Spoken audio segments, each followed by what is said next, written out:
Welcome. My name is Taya Brown, and I am the Administrative Coordinator here at the Temple Small Business Development Center. The Temple SBDC helps small businesses start, grow, and succeed. We do this through our no-cost consulting and variety of our no-cost webinars and training programs like you're attending today. You're joining us for understanding credit reports, under, understanding scores and reports. We are recording today's session, and a copy of the recording and PowerPoint will be sent to all attendees within a few days in a follow-up email. All attendees have been muted. We do encourage you to post any questions that you have in the Q&A in our chat box. Now I will turn over the floor to MT Hello, good afternoon. My name is Alman Hawk. I'm a management associate with the MNT Rittenhouse Square branch. I've been with the bank for about 2 years. My passion for community development and business development has brought me here. And yeah, I will pass it over to my manager. Hello, everyone. My name is Jen O'Hara. I am the Senior Branch Manager at our Rittenhouse location right here in Center City. I have been with M&T Bank for about a year now. I have been in banking in general for over 12 years. So in that time, I've worked with a lot of consumers and small businesses and large businesses as well. And we're very excited to share with you today how we can help your credit score and help you with your personal and your business applications. Right, I also without wanted to share too that I will be monitoring the chat. So Alman is actually going to be running this seminar today, but I'll be over in the chat. If you have questions throughout, please feel free to throw them into the chat. If it's something that I can respond to right there, I will. If not, we'll save some of those questions for the end and ask you for any additional questions you might have at the end as well. Okay. Without further ado, I wanted to get started into why we are here today. There are 3 out of 5 Americans that are in credit card debt, and their average balance they're carrying is about $6,000. Now, that is about more than half of the country that are in credit card debts. Now, I believe through all my college experience, my school experience, up until I started working at a bank, I didn't myself understand how credit reports and scores actually work. So this is why we're taking this opportunity today to discuss, to share all we know, and we can get started. Now, in this workshop, what we will learn is the importance of credit scores and reports, learn how to access information from the 3 major agencies, discuss strategies to build and improve our credit, and identify how to protect credit from incorrect claims and fraud. Okay. Now, before we do that, how well do you know your credit scores? This is a question for all of our participants.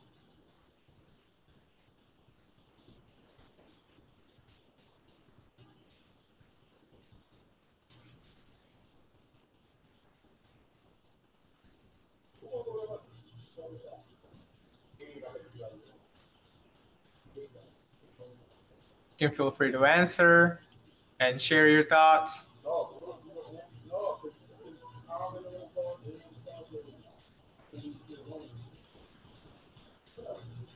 Okay. We're getting a Now, couple Mr. of A's in the chat, and some people are saying well. We have a B as well. Yeah, a couple A's, a couple B's, and someone said that they know theirs pretty well. Okay, that's great. So we're off to a great start. The trick of playing the game is knowing the rules. So as long as we know your credit score, and that is the first step into developing credit.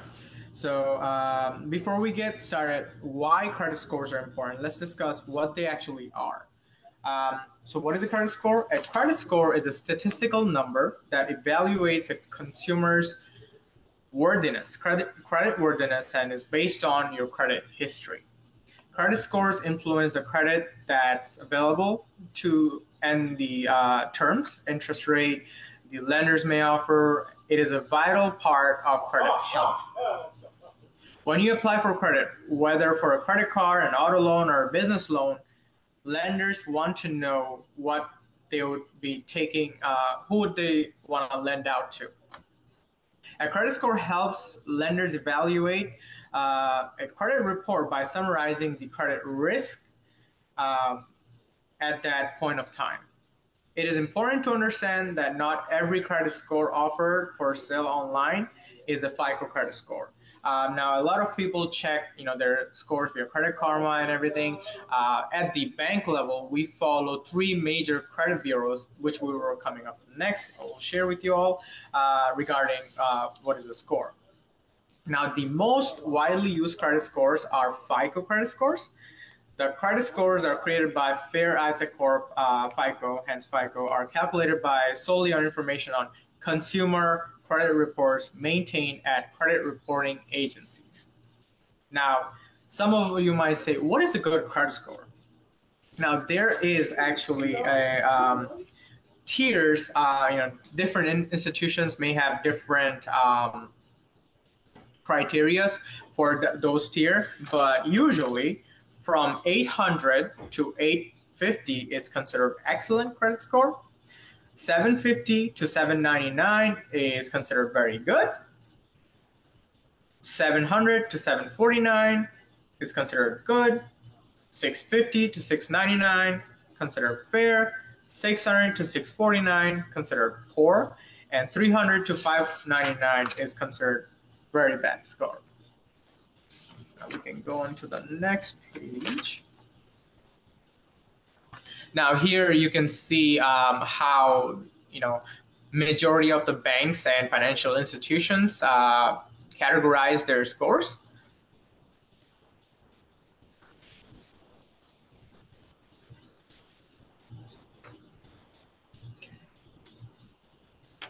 Now, what does a score say about the person's ability to get a loan?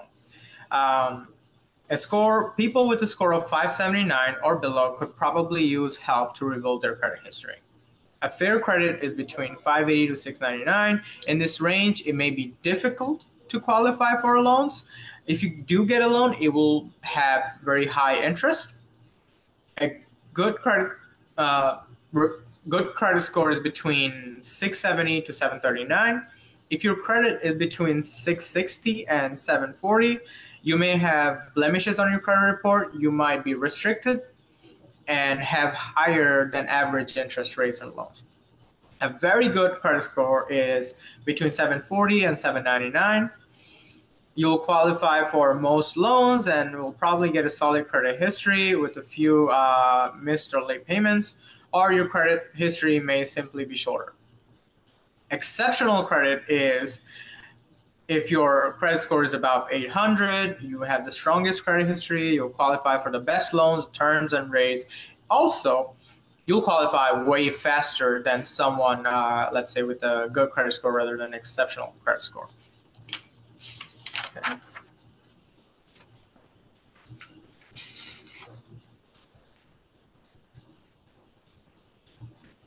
Okay.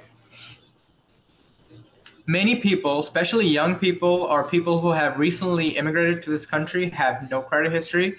It's not a bad thing. It's not the same as having bad or poor credit, although people without a credit history may face similar difficulties of getting loans or proving their creditworthiness. However, there are many steps you can take to start building that credit. Now, in this portion, we're going to talk about what strategies we can use to build credit. Step 1 is open a line of credit. This could be a credit card through bank or retail store, or a small loan that you can repay on time and in full. Special products such as secure credit cards and credit builder loans are designed to help you boost your credit, but they may have restrictions on how much you can borrow, or may require you to put down cash as collateral. If you have recently immigrated to the U.S., you will need a proof of address and some of government-issued identification, passport, and stuff for those type of credit. Now, starting that credit is great for someone, let's say if someone's a student, they don't have enough credit history, or someone immigrated to U.S. recently, to get started on that credit building. At the branch, we usually always get started on our customers who doesn't have a lot of history with a secure credit card. Step 2 is request that your payment history be reported. If you pay your rent and utilities on time. You can request that your landlord or utility company report your positive payment history to the credit bureaus. However, remember that your landlord or utility company is not required to do so even if you ask. Step 3 is it's an optional step. Open a joint credit account. You may request a family member or a friend with good credit to co-sign a loan or credit application. But remember that your actions will affect their credit as well. So if someone is co-signing a credit or loan with you, they are as much responsible for your credit as you are and theirs credit. We will talk more about this later. Also, make sure joint accounts are reported to the credit bureaus. Step number 4 is pay your bills on time and in full. Never miss a payment. If you think you're about to miss a payment, contact the creditor and see what options are available. Now, how does a credit score affect your daily life and ability to achieve your financial goals? Let's look at a scenario. Okay, now in this scenario, let's meet Anna and Bella, who both want to get home loan. Okay, Anna and Bella have been friends since middle school. They're both single and both have steady incomes to pay their bills. Anna and Bella decided to buy homes in their childhood neighborhood. Bella receives a loan without any trouble. Unfortunately, Anna has difficult time getting a loan. When she finally gets her loan approved, her interest rate and insurance premiums are higher than her friends. Now that you know Anna and Bella's story, let's see if you can figure out a few details. So what do you think happened to Anna?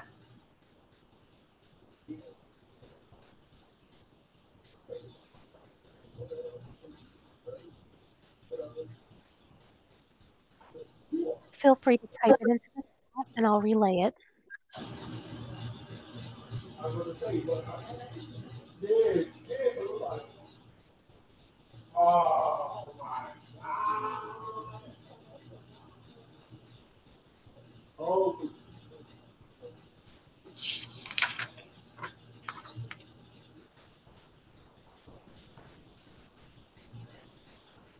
Now, some of you might think, oh, maybe just, Anna's credit score is lower or something, but there could be a lot of things that goes into in the situation. So I just want to gauge what you all are thinking. Well, we do have someone who said they didn't pay their bills on time and in full. Okay, that could be one.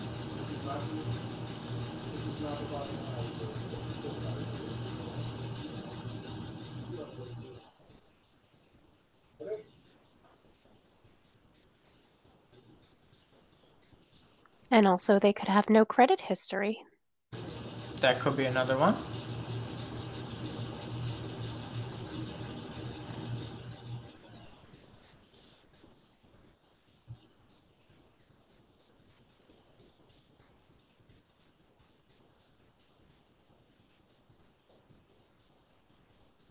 All right, looks like we don't have any other ideas from the chat.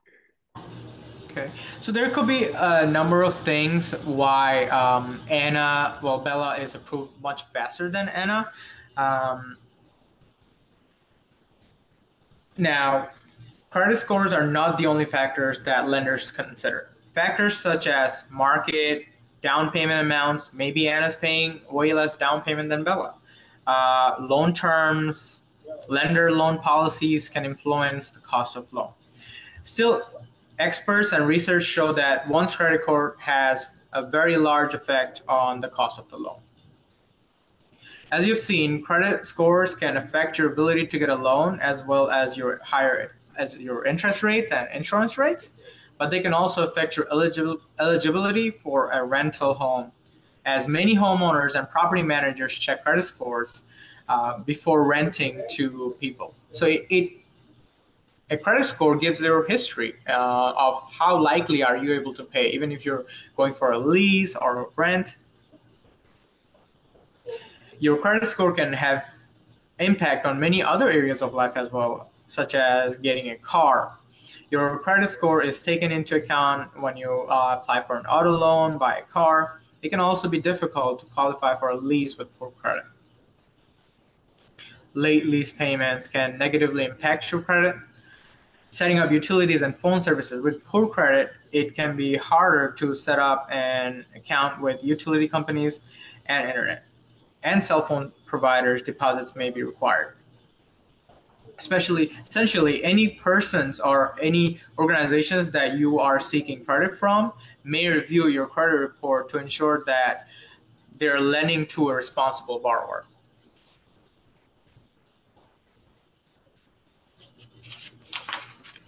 Okay, so there's so much that depends on this credit score. Now, the next slide, we're going to look at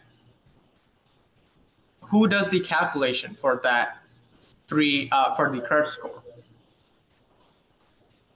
Now, the three major companies in the United States that establishes your credit score and the report are Experian, Equifax, and TransUnion. I just wanted to get like a show of hands. How many of you all knew the three bureaus that have the score?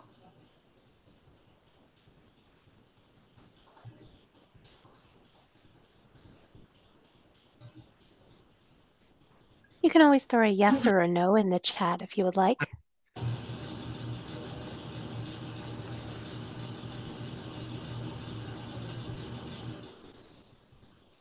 All right, we have some yeses.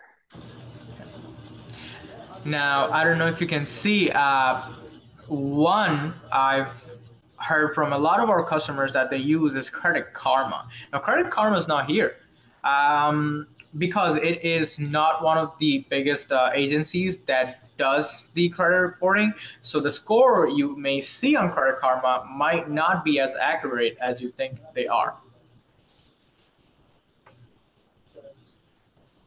Now, these bureaus keep track of your credit history separately, so it's a good idea to utilize each one. If there are large variations or discrepancies among your reports, you should get in touch with the bureaus to figure out why. Now, we shared a participant guide for this presentation with you all, where you can go into these links and check your credit reports and your history from each bureaus by logging in. I highly advise you do that after the presentation. Now, credit scores may also be different depending on financial product you're applying for. For example, mortgage applications may yield a different score for you than a credit card.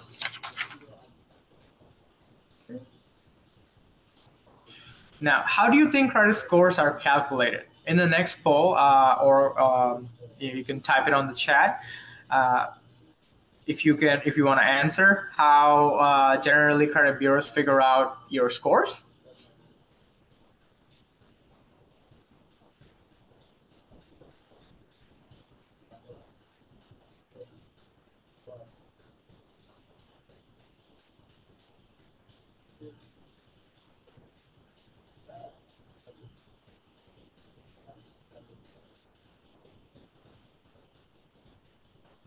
We appreciate the honesty. We have someone who said, I don't know. Okay, that's good. Appreciate the honesty. Yeah, that's why you're here. I didn't know until I started working at a bank.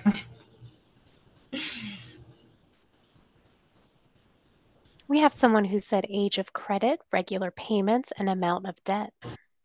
Okay, that's good. Okay, without further ado, we can go on the next slide. Yes, now, as mentioned earlier, different credit bureaus calculate your credit scores in different ways. While the bureaus do not disclose the exact methods or formulas they use to calculate your score, we do know a general factor they consider. So these are 5 criterias where your score is based out of. One is amount owed, payment history. Payment history typically accounts for approximately 35% of your credit report.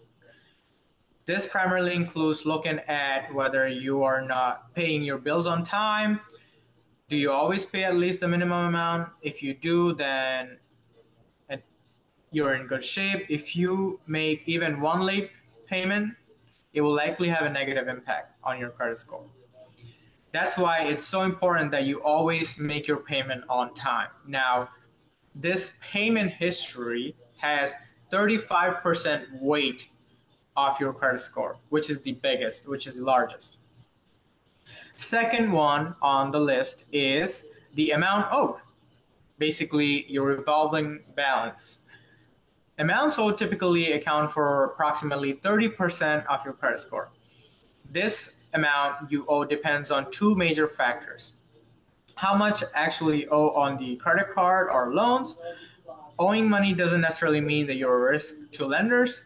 The most important thing is showing that you make regular on-time payments toward your debt.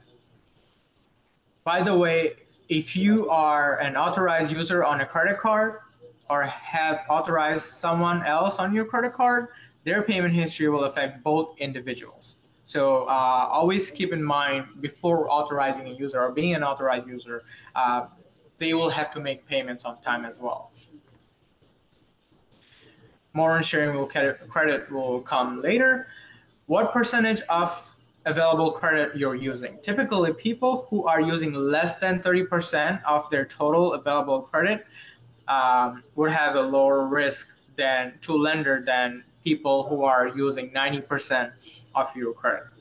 Simply put, maxing out your credit card can negatively impact your credit score. Now, this is the second largest category. It has 30% weight. So payment history and amount owed makes up about 65%, more than half of your credit report. So it's very important that you pay your bills on time and keep your utilization low. The third highest thing that affects your credit history is the length of credit, which is 15% of your score. Credit history is affected by how long you've been managing credit. The longer the credit history, the more information a lender has about your repayment habits and reliability. People with a short credit history, even if it's steady and good, may have a disadvantage because lenders may consider them riskier, because lenders do not know how they operate and how they have been reliable. So it's important to build and maintain good credit history and early. New credit. Now, new credit or inquiries have about 10% of your 10% weight of your score. New credit or credit that you have recently applied for accounts for a smaller part of your credit score. Each time you apply for a new credit card, a lender runs a check on your credit score. This temporarily decreases your score. It signals that you might be using too much of your available credit. There are limited exceptions. For example, applying for many mortgages to buy a house in a short period of time doesn't tend to affect your score negatively. Types of credit. Finally, types of credit typically account for approximately 10% of your score. People with the mixed types of credit, like credit cards, auto loan, and a mortgage, may have slightly higher score than those with just one type. So let's say if you have just credit cards, you don't do any loans or any mortgage, then your score might be a little lower than someone who has a mixed amount of credit types. Credit scores are extremely complex, as your actions and everyday decisions can influence your finances. How about someone else's actions? Can they affect your score too? Okay. Now, in this, we're going to learn about the cost of co-signing. Many people think co-signing on a loan is a helpful action to take, especially if the person is your child, significant other, parent, or close friend. Similarly, many married couples or people in long-term relationships decide to merge their finances. It's important to know how this decision may affect your credit. Let's look at a few scenarios to see how co-signing, merging finances, and sharing lines of credit can affect your credit score. Anna just bought a new house, but it is further away from her work than her old apartment was. She needs a new way to get to work. She would like to purchase a new car. She has taken some steps to improve her credit and now is eligible for a car loan. Anna wants to use the loan to get a new car, but she has a problem. She needs someone to co-sign with her. Should her best friend Bella co-sign on a loan with Anna? Why or why not? What do you all think?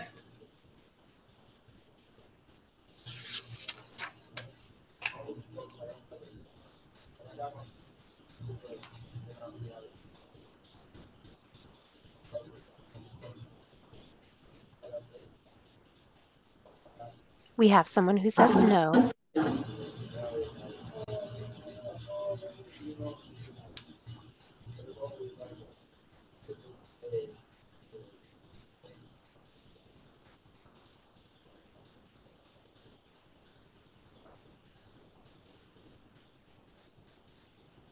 All right, just the one no so far.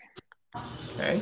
Now, while co-signing on the loan may not be necessarily impact Bella's credit score, the loan will appear on her credit report. There is no right or wrong answer in this. But Bella's credit will be impacted negatively if Anna does not pay her loan on time. Now, by co-signing, Bella is basically saying that I got Anna's back. If Anna doesn't pay, then I will come to rescue Anna. But if Anna does not pay, that will negatively affect her score. When you co-sign a loan, you're promising to repay a loan if the other person does not do so. If Anna pays off her loan on time, it could actually help improve both Anna and Bella's score. If she does not repay her loan, she misses payments, it will affect both of their credit scores negatively. Say, applying for a credit on your own or with someone else can affect your credit score. Be mindful of your own credit score before making decisions to co-sign on a loan or merge accounts with someone else. So if you are planning to help develop credit for someone, make sure they have that credibility that will not put your score down. And also do so for yourself as well, so that you can be of help as well. Applying for a credit on your own with someone else can affect your credit score. Be mindful of your credit score before making that decision. Adding an authorized user to a credit card is also a common way to share credit, but keep in mind that primary cardholder is responsible for paying the bills.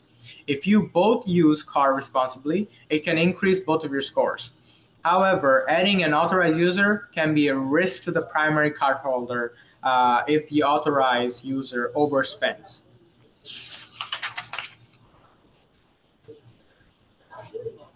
Okay. Now, what is a credit report? We have talked a lot about credit scores, but what about credit reports? Are they different? Your credit report is a snapshot of your credit profile, including your credit history. Every time you take out a personal loan or apply for a credit card, those actions will appear on your credit report. It's important to review your credit report regularly. It's one of the tools to build and maintain good credit. Let's go to slide 11. Okay. Now, the 3 nationwide credit reporting bureaus calculate your credit scores based on the factors that they affected. Many people wrongly assume that checking their credit score report will affect their credit score negatively, but that is not true. Checking your credit report or credit score does not affect your score at all. You can get a free report at the by going online or calling. You also have the link that we shared with you on the participant guide. And you can also get, I believe every year you can get a free credit report yearly, on a yearly basis.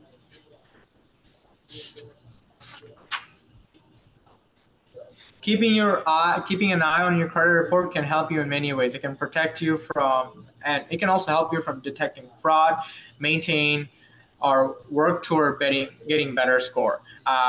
especially nowadays, I've seen there's so much frauds and identity thefts going on. So it is crucial that we all get our credit reports, especially once a year, to see if there's something we do not recognize on the report, so we can report it to the bureaus. You can get free credit report from each of the 3 credit bureaus per year online or by phone. To get your free annual reports, you can go to Annual Credit Report at the link here. The Federal Trade Commission maintains it. You can also request your credit report by phone by calling this number. Because you can only request Equifax, Experian, and TransUnion credit reports for free once a year, think about spacing out your request to maintain an eye on your reports every 4 months. So you can do, each report every 4 months. That way you can get a free report 3 times a year throughout the year.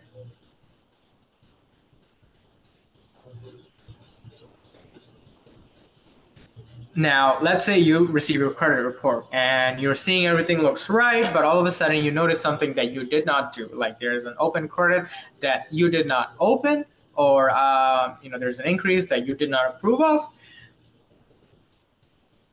You can always call the number and make a dispute. You're entitled to 1 extra free credit report under these certain circumstances to verify the information. For example, if you have fraud, if you review your credit report and notice inaccuracies as a result of fraud, such as identity theft, that is one of the biggest concerns nowadays. Denial of credit, if you have been denied a loan, credit, insurance, or employment, and if that denial was based on your credit report. Unemployment, if you are unemployed but plan to look for a job within 60 days, you can get an extra report.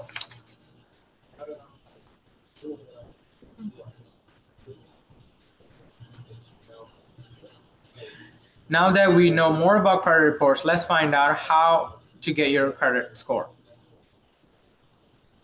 Credit scores, unlike credit history, are not currently included in free credit reports available. You can get your credit scores by requesting it from various companies, including different credit bureaus. These credit scores used to be able to available only if someone, such as potential lender, paid for them. Now, scores may be available for free from a number of different credit monitoring websites. Using these services allows you to check your credit scores whenever you want while monitoring your progress in between your annual check of all reports. We would like to make more money, but even if you find a new job, it may take longer to change your income, especially if you need more training and you need to go back to school. What we do have some control over is how we manage our money. Now, once you requested your report and you received the free credit report, how do you make sense of it? We're going to go a little deeper on the report here. So on one side, you will have your credit report will contain 4 major sections of review. So review each section through thoroughly for accuracy. Make note of any inaccuracies or unknown or suspicious details. There are 4 major sections in this report. Personal information, this contains your date of birth, social security number, your address, your spouse, your employer. Public records, this section contains information about bankruptcies, judgments, or any delinquent or unpaid taxes. Credit accounts, this section contains information about your debts, whether you have been paying your bills, loans back on time, or you have been missing payments or are at risk of delinquency. It can include information about open and closed accounts, credit inquiries. This section includes information about organizations, people, or agencies that have requested to verify your credit in the past 2 years.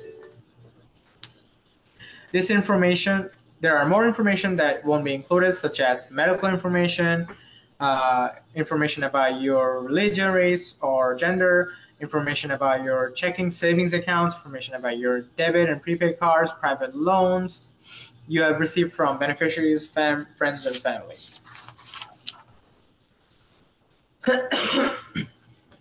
If you are interested in seeing a sample of credit report, you can view one online by doing a quick search on the internet. Experian, TransUnion, and Equifax also offer sample credit reports on their websites. Requesting and reviewing the information on your credit report is the first step towards building a healthy credit. What are some important things to look for? Let's find out. Now, in your report, you want to look for, it's important to review your credit report regularly to make sure the information is accurate and is up to date. Your credit report contains information about your credit history and how well you're managing it. It can also be affected by public records such as available credit you're using. Most of these types of information can remain on your credit report for up to 7 years. So information on your credit report can stay up to about 7 years. Bankruptcies can remain on your credit report for up to 10 years. These certain tax liens can remain on your credit report independently if not paid off, indefinitely. So certain tax liens, if you have those, it can remain on your credit report indefinitely if not paid off. Now look for the following dates carefully. Date of your account was open. Remember, the length of your credit history accounts for a good part of your credit score. Make sure that opening and closing dates are listed correctly. Date of delinquency if you have. Review delinquent loans and check the dates that are accurate and less than 7 years old. Date of public records. Any public records of legal activity should be erased from your credit score after 7 years. 10 years for bankruptcies. Date of credit request. Whenever anyone, a lender, financial institution, employer, or homeowner requests your credit report, your credit score may be affected. Check the dates to make sure that they correspond with your events. What it means by that is, let's say you go to a ABC Bank to get a loan, and you apply for a loan, but let's say somehow you have, you approved or you rejected, but you want to make sure that that date is reflected correctly on your report, because let's say in one of the reports it shows June 18th, one of you went to a bank to get a loan or line of credit at 12 p.m. But we were doing this call at 12 p.m. So clearly you weren't doing any credit inquiries at that time. So if you see that, that means that you might be a victim of identity theft. Okay, slide 15. Okay. Reviewing your credit reports thoroughly is good practice. If you come across information that is incorrect or fraudulent, you can take action. There are some steps you can take if you need to dispute items on your credit report. We'll review those steps here as well. First is write a letter to credit reporting agency. Tell the credit reporting agency what items you think are inaccurate. When you're writing a letter, make copies of all documents that support your position. The letter should include your name, address, copies of all items in question, a copy of your credit report with the items in question are circled. Send your letter by certified mail and request a return receipt. By law, the credit reporting agency must investigate the items in question unless they consider your dispute frivolous. Sending the letter by certified mail with a return label receipt ensures that they receive your letter. Wait for results in writing. When investigation is complete, the reporting agency must give you the results in writing, along with a free copy of your report if the dispute results in a change. Send a letter to the information provider. The information provider is the person, company, or organization that provides information about you to a credit reporting agency. Make sure you let them know that you disputed an item in your report as well. Include the same information, your credit report, a list of disputed items, any documents that support your request for correction. mail this request via certified mail with a return receipt to ensure that it has been received. Fixing incorrect information is an important reason for viewing and checking your credit report regularly.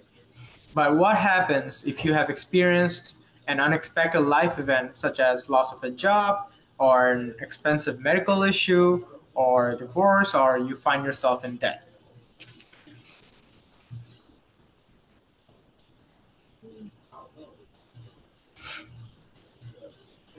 If you have been through an unexpected life event, there are steps you can take to reestablish your credit. They are very similar to how you establish your credit. Step 1, monitor your credit reports and scores. Step 2, pay your bills on time and regularly. Nothing builds credit faster than regular and on-time consistent payments. Step 3, get credit counseling. Not-for-profit agencies advise people about money and debt management, help create financial plans, and offer workshops. Step 4, consider financial products as discussed. Getting a secure loan or credit card can build your credit. However, there may be trade-offs such as fees or minimum deposit accounts that you should understand and ask the financial institution about before applying. Yes, another step you can also take is go to your neighborhood banker, someone you can trust, and ask them how you're able to reestablish this credit and what you should do and how to do it, because they will be the ones that can guide you towards the right direction. We have our customers come into our branch, with all different types of needs, and we make sure the customer's needs are first. So credit rebuilding wise, always go to your banker that you trust, I would advise. Okay. Now, the Credit Repair Organizations Act.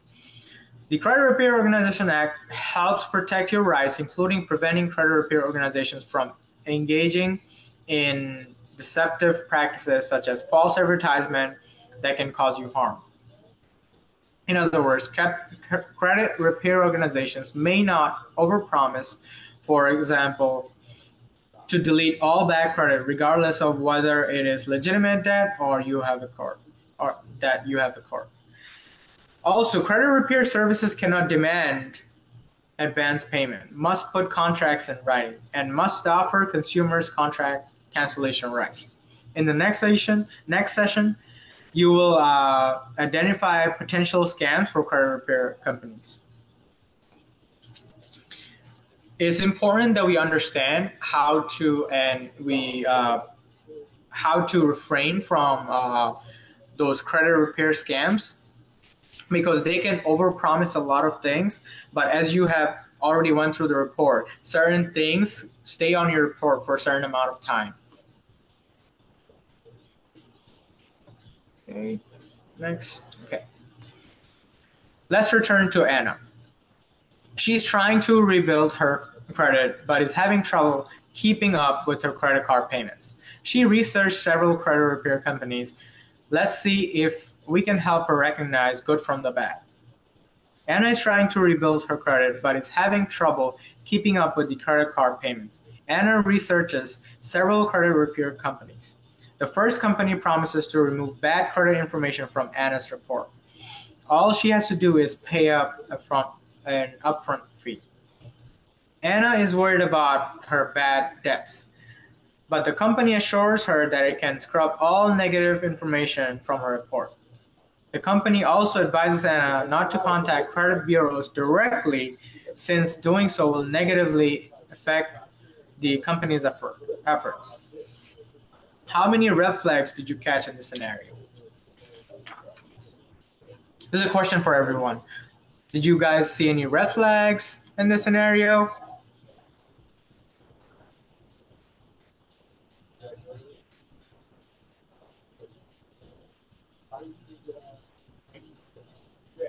Someone said yes. If you would like to elaborate, let me know what you guys think are some red flags here.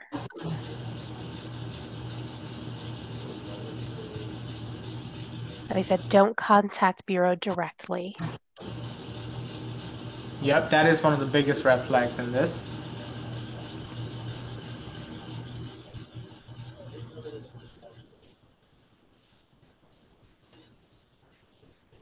Someone said run Anna, so I agree. Yeah, and they also said that they can erase all her information, all her negative information from the history. They don't have the ability to do that. Yes, somebody wrote promise to remove bad credit, so you guys are spot on. Yep, yep.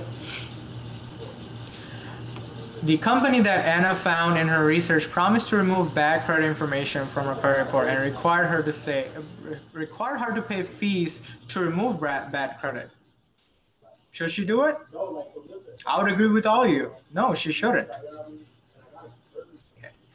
Anna should not trust the company's promise to remove her bad credit notes from her credit report for an upfront fee. According to the Federal Credit Repair Organization Act, credit repair companies must successfully remove the credit inaccuracies from an individual's report and provide proof that the report has been changed before they can request payment for services. It can take up to 6 months. Anna should also be suspicious of any company that promises or guarantees to remove all bad credit information. Anna should not pay anyone fees up front or before the service has been delivered. Anna should not trust any company that promises to remove negative credit information that is legitimate. Credit repair companies can only remove negative credit information if it is incorrect or result in a fraud. If a company requires you to claim that accurate negative information on your credit report is false, that's a red flag. Anna should not trust any company that recommends or advises against contacting the credit bureau. So these are all the red flags Anna will catch. Okay. To recap, there are many red flags you can spot in a credit repair scam. They include the following: requiring an upfront fee for repair services, promising to remove all, now emphasis on all, negative credit information from a credit report, offering to scrub or alter legitimate credit information, and instructing not to contact the credit bureaus directly. You are entitled to dispute errors for free, and it is your legal right to do so. Now, asking for signatures on a blank paperwork. If an agency asks you to sign blank paperwork so it can act on behalf, it is a scam. Never sign paperwork, especially legal paperwork, without reading it thoroughly, ideally with the help of a lawyer. Credit profile number scams. Promises of a new credit identity by issuing a credit profile number or a credit privacy number is a similar to a social security number is a scam. Fake social security number scams. Any agency that encourages you to use a fake social security number or apply for an employer identification number for tax purposes is a scam. EINs are typically only used for businesses. Credit repair companies can help you spot and remove inaccurate or fraudulent information on your credit reports. Credit counseling agency can help you improve your credit.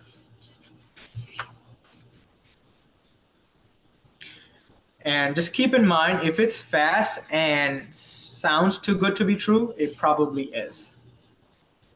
Because credit building and repairing, it does take time. Okay, we're going to the next slide.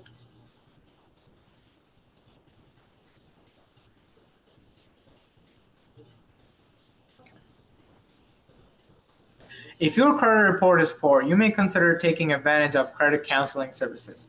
Many agencies offer a free initial session. These agencies may help you create a financial plan to decrease your debts. So here are the different agencies that can get on a free plan with you. You can call them for an initial pre-calling.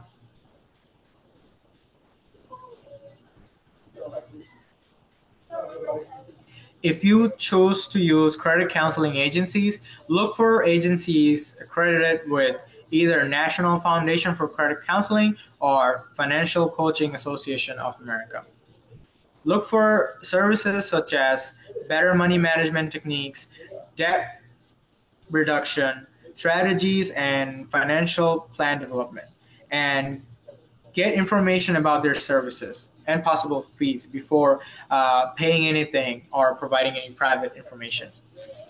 A lot of banks usually even offer services. I know M&T has a money mentor program where you can submit your information, you can do your budgeting, you can look at your credit and how to build it.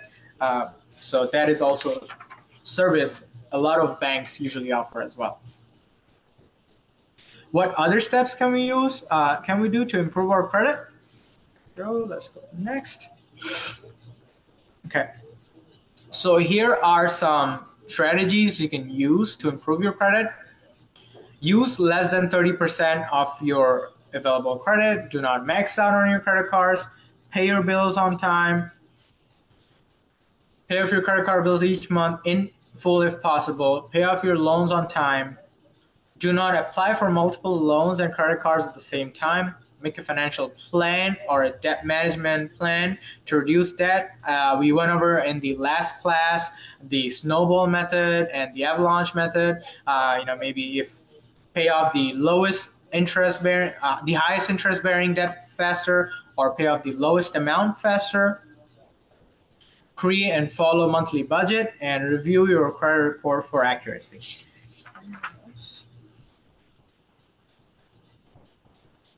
Okay. Now, today we have learned the following: how to understand the importance of credit scores and reports, how to access information about your credit scores and reports, how to identify strategies to build credit and improve credit, how to protect your credit from incorrect claims and frauds. Now, I do want to add this as well. Personal credit building is the first step into anything, getting lending, car loan, mortgage, even starting a business. Because especially when you establish a brand new business, it takes your personal credit first as a guarantee, because you'll be the guarantor for that business loan or lending. As long as you have a good credit, you have a higher chance of getting business loan approved and faster. And a business usually does not have standalone credit up until it takes about 5 to 10 years for a business itself to establish a standalone credit so that the personal can stay to the side. But for any new businesses, personal credits always come first because you will be the guarantors for the business. I do want to go back to this slide because I believe this is very important for everyone to keep in mind, the percentage. So this slide, what affects credit score the most and how to rebuild it. So if you guys would like, you can write this down and I can go over it again. Payment history is 35% of your credit score. Amounts owed is 30% of your credit score. Length of credit history is 15% of credit score. New credit is 10%. Credit mix is 10%. So as long as you are maintaining your amounts owed, payment history, credit mix, and length of history, as long as you're maintaining those, there's a higher chance that your credit score will start to increase. And then this is also a very important slide on how to rebuild / maximize credit advantages. Alman, can you repeat that last part? Somebody asked that you repeat what you had just said. This one? The percentages? the two major steps to rebuilding. Two major steps is keeping amount owed less, meaning lower than 30%. Here is a great description of. So use less than 30% of credit and pay your bills on time in full. Those are the two biggest and fastest ways to improve, build, rebuild credit. I would follow this guideline because this gives the keys to improve the credit scores and credit building. And let's say if someone does not have a credit yet, it's always great to start with a secure credit card. Secure credit card is basically you're putting your money into a savings account, and you're leveraging that funds that you put into your savings account to use as a credit, which will build your credit the fastest if you do not have a significant amount of credit history.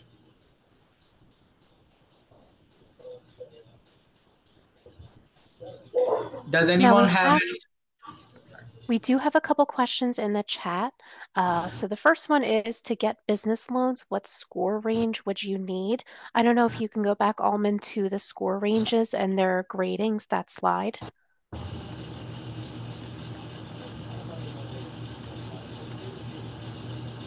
Okay, let me see. There we go. Okay. So while it is possible to receive loans with things that are in the fair or the good range, good is kind of where you want to be, but it's not impossible to get something in the fair range. It just might mean that you might have a little bit higher of an interest rate, but we recommend that you're at least in that fair range of 580 to 669. If you're in the good range of 670 to 739, that's even better. You are far more likely to get a loan at a better interest rate. And then once you get to 740 and above, you're much more likely to get a loan and at a much better rate. Alman, do you have anything to add? Yeah, I wanted to add that we have a business banking lending workshop coming up next, so that will also give a brief overview on where is a better position for you to get a business lending. And then somebody did ask, is Lexington Law a good or trusted company for credit repair? And I have to admit that I am not familiar with that company. I did a very quick Google search. I'm not seeing any red flags with Lexington Law just right off the bat, but I haven't gotten to investigate them very far. But judging by reviews, people say that they work over a 6-month period to help raise your scores. So that's all good things. It looks like they're giving very realistic expectations. So if you take into mind all the things that we spoke about today, just ask them a lot of questions before you engage with them to do your credit repair. But I'm not getting any red flags right off the bat when I'm looking them up. Yeah, I would say the same. I'm not familiar with Lexington Law. Like Jen mentioned, that do search, do your own reviews, read Google reviews. I would also encourage you to look at Better Business Bureau reviews and see if they're a good company to start doing your credit repair build. And then somebody else asked, should collections be paid? It depends on what kind of collection that you have. If you are able to pay it, that's a really great way to get it off your credit report. If you have something that's on collections, you may be able to reach out to who it's collections to and maybe come up with a deal to either pay off part of it or come up with a payment plan. So I would recommend that you pay if you can, but always keep in mind you can reach out and you can try to get some kind of deal going with these people, because ultimately they do want to be paid. Sometimes they expect that they might not get paid in full and they're willing to make a deal with you to do a reduced rate or a payment plan. So always reach out, always give a call.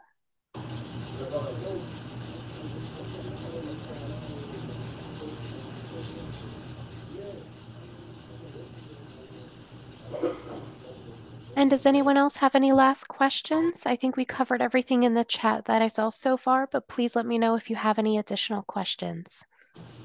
One last remark I wanted to add that we didn't really cover here is so all of us, we might have sometimes multiple credit cards and stuff. It's always good, even if we have about 5 to 6 7 different credit cards, it's always good to keep them open. We don't have to use them, because if we close a credit card, that takes all the history of the card with it, so that can impact your score negatively. So I always suggest staying away from closing cards. Just keep them there. Not, you don't have to use them.